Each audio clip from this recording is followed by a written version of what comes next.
السلام عليكم ورحمة الله وبركاته.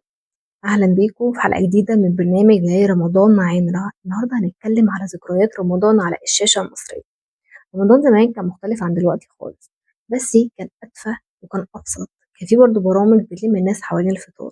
ضمن البرامج دي الفوازير اللي كانوا بيستنوها كل يوم، اللي وشريهان وفطوطة وألف ليلة وليلة.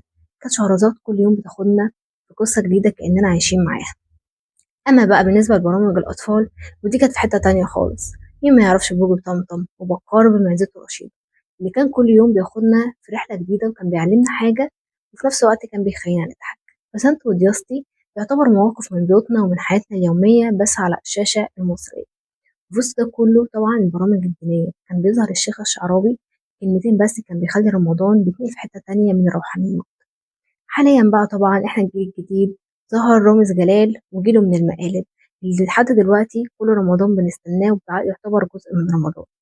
فرمضان زمان كان أبسط وكان أهدى وكان أدفى، بس برضه هتفضل البرامج هي الحاجة الوحيدة اللي بتلمنا على الفطار وتقول لنا رمضان يجمعنا.